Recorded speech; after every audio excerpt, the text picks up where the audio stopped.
तो कहानी की शुरुआत होती है और हम एक बंदे को देखते हैं जिसका नाम यूबू है, जो मिलिट्री के सामने सरेंडर कर देता है और उसे एक स्पेशल प्रिजन में ले लिया जाता है, जहां यूबू एंडी से मिलता है जो उस प्रिजन में बहुत टाइम से है। यूबू मिलिट्री का हेलीकॉप्टर डिस्ट्रॉय कर देता है अपनी पावर से, फिर उन दोनों को ही जेल में बंद कर दिया जाता है। यूबू एंडी को उसकी साइड आने का ऑफर देता है और एंडी भी इसके लिए मान जाता है क्योंकि इससे वो प्रिजन से बाहर जा पाएगा। खाने का टाइम होता है, यूबू को नशे वाला खाना देने की कोशिश की जाती है लेकिन गलती से उसे एंडी खा लेता है। कुछ देर बाद प्रिजन में किसी से फाइट करते हुए नशे वाले खाने का असर होता है और एंडी बेहोश होकर गिर जाता है। एंडी की आंख खुलती है और वो अपने आप को एक लैब में पाता है जहां कुछ लोगों ने उसे पकड़ रखा था। हालांकि योबू वहां आकर उसे बचा लेता है और अपने साथ ले जाने लगता है। फिर योबू उसे बताता है कि स्पेशल प्रिजन की आड़ में वो लोग कैदियों पर एक्सपेरिमेंट करते हैं जिससे वो उन्हें एक वेपन बना सके। फिर वो दोनों एक लड़की युगिरी के पास पहुंच जाते हैं और उसे भी अपने साथ ले लेते हैं। तभी वहां जेल का वार्डन आ जाता है और अपने साथ एक मॉन्स्टर भी लाता है जिसे उन्होंने एक्सपेरिमेंट करके ही बनाया था।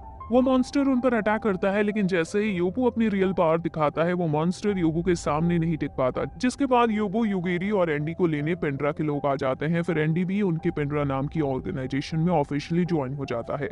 लेकिन कुछ देर बाद हम देखते हैं कि एंडी असल में एक स्पाई है जो उनकी इन्फॉर्मेशन इकट्ठा करने आया है। ऑर्गेनाइजेशन का मेंबर माही एंडी के ऊपर भरोसा नहीं कर रहा था क्योंकि वो एंडी का माइंड भी रीड नहीं कर पा रहे थे। फिर हम देखते हैं कि सभी वेपन्स को कालो नाम के एक माफिया को बेचने जा रहे थे, लेकिन कालो उन्हें धोखा देता है और इसकी माफिया आर्मी उनके ऊपर अटैक कर देती है। कालो के आदमियों को मारने के बाद योबू कालो से मिलने जाता है और एंडी को ऑर्डर देता है कि जैसे ही योबू इशारा करे वो कालो को शूट कर दे। लेकिन सिग्नल देने से पहले ही कालो वहां बहुत सारे अपने क्लोन जनरेट कर लेता है। एंडी शूट भी करता है लेकिन वो एक रोबोट था जिसे उसने शूट किया था। कालो असल में बहुत होशियार है लेकिन योबू के सामने वो कुछ नहीं। योबू उसकी लोकेशन का पता लगाकर उसे अपनी पावर्स की मदद से बीच में से काट देता है। माही युगिरी को एंडी का माइंड रीड करने को कहता है लेकिन युगिरी मना कर देती है और कहती है जब तक योबू उसे खुद ऑर्डर नहीं देगा तब तक वो नहीं करेगी। फिर हम देखते हैं कि पूरी टीम प्रिंसेस सोफी की पार्टी में आए थे जहां वो लोगों से भी मिलते हैं जो कि पुलिस के साथ है, लेकिन जल्दी वो योबू अपनी टीम के साथ चला जाता है। कुछ देर बाद प्रिंसेस सोफी की किडनैप होने की न्यूज आती है जिससे वो दोनों पुलिस के साथ वाले लोग भी हैरान हो जाते हैं। हमें पता चलता है कि प्रिंसेस सोफी पेंड्रा ऑर्गेनाइजेशन के साथ है क्योंकि प्रिंसेस की जान को खतरा है और युगिरी की रिक्वेस्ट पर सोफी को प्रोटेक्शन दी जा रही है।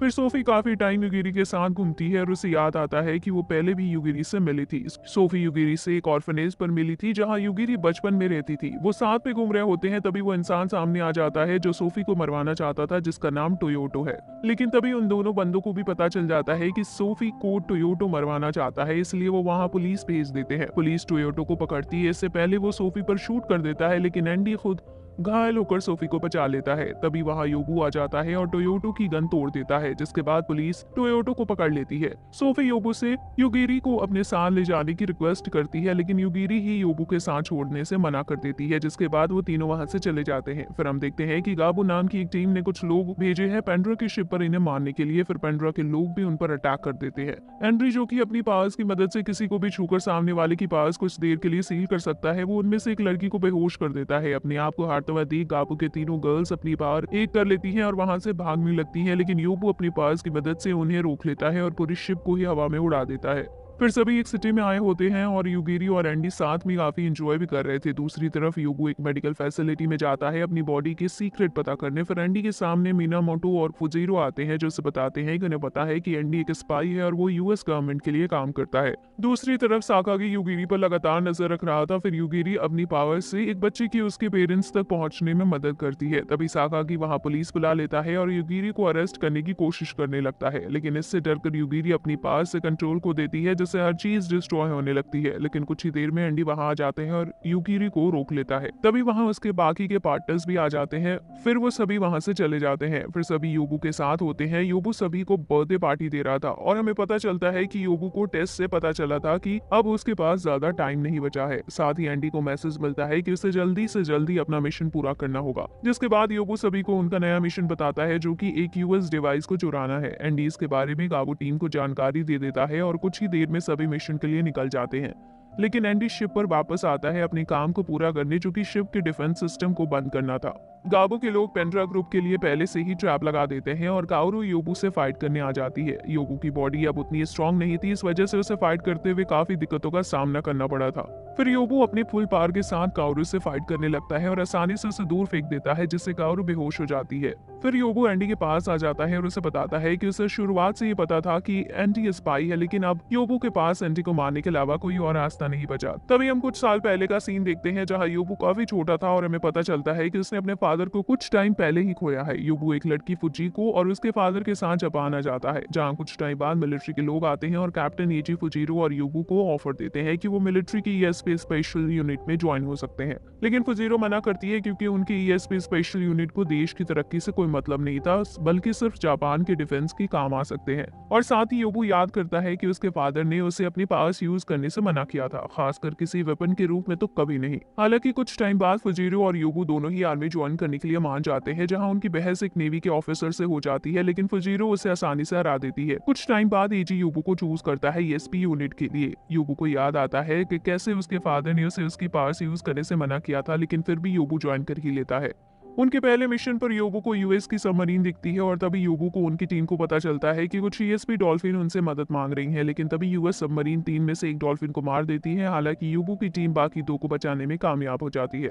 कुछ टाइम बाद एजी योबू को बुलाता है और बताता है कि जापान वॉर हार चुका है और जल्दी यूएस के सामने सरेंडर कर देगा, जिसकी वजह से लगभग पूरी ईएसपी यूनिट को खत्म कर दिया जाएगा। इसलिए एजी पहले योबू को खत्म करने को कहता है, क्योंकि अगर वो जिंदा बच गया तो हो सकता है कि वो पूरी दुनिया को खत्म कर दे। तभी एजी गन निकालता है और योबू को शूट कर देता है, लेकिन योबू अपनी पावर से गोली रोक लेता है और एजी को ही मार देता है। अब हम वापस से प्रेजेंट का सीन देखते हैं, जहां एंडी अपने पावर्स का यूज करके डिफेंस सिस्टम को बंद करने में कामयाब हो जाता है, जिससे यूएस मिलिट्री को पेंड्रा का शिप दिखने लगता है और वो उस पर अटैक करने के लिए तैयार हो जाते हैं। ये देखकर योबू के साथी भी उसकी मदद करने आने लगते हैं। दूसरी तरफ योबू बहुत सारे फाइटर प्लेन से फाइट करने में बिजी था। तभी टास्क फोर्स के लोग शिप पर आ जाते हैं और युगिरी को पकड़ लेते हैं।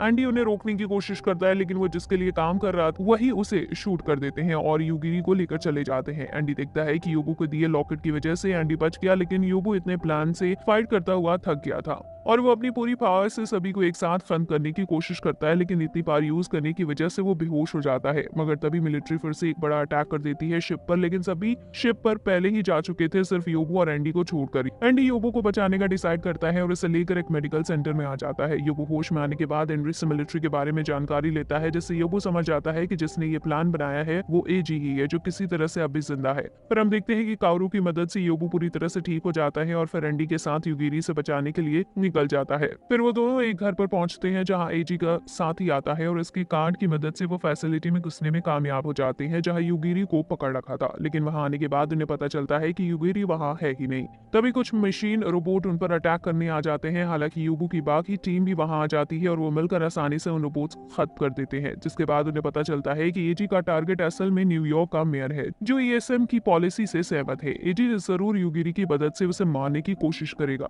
फिर वो सभी न्यूयॉर्क पहुंच जाते हैं, जहां उन्हें युगिरी मिलती है, लेकिन उस पर एजी का कंट्रोल था और वो आसानी से सभी को हरा देती है। फिर एंडी उसे रोकने की कोशिश करता है, लेकिन एजी के गार्ड्स उसे पकड़ लेते हैं, लेकिन मिनामोटो वहां आकर एंडी को बचा लेता है और बताता है कि वो भी एजी को रोकना चाहते हैं। युगिरी मेयर पर अटैक करती है, लेकिन एंडी उसका अटैक रोक लेता है। फिर युगिरी अपनी पावर से वहां खड़े सभी लोगों को हिप्नोटाइज कर लेती है। फिर वो सभी लोग एंडी और उसके साथियों को रोकने लगते हैं। हालांकि तभी वहां योबू आ जाता है, जो अपनी पावर से युगिरी को एजी के कंट्रोल से निकाल देता है, लेकिन योबू की पावर्स आउट ऑफ कंट्रोल हो जाती है और वो एंडी से युगिरी को ले जाने को कहता है, क्योंकि वो खुद कभी भी ब्लास्ट हो सकता है। लेकिन एंडी वहां से भागता नहीं है और अपनी पावर से योबू की पावर कुछ देर के लिए सील कर देता है, जिससे योबू फिर से अपनी पावर्स कंट्रोल में कर लेता है और सभी बच जाते हैं। आखिर में योबू एजी से मिलता है। एजी योबू से उसे मार देने की कहता है, लेकिन योबू उसके किए की उसे सजा देता है और एजी की मेमोरी में डालकर चला जाता है। एंडी ग्रुप छोड़ने का डिसाइड करता है और अपने खुद के रास्ते पर चलने का तय करता है। फिर एक लास्ट बार योबू से मिलकर वो निकल जाता है। यही इस एनिमे का एंड हो जाता है।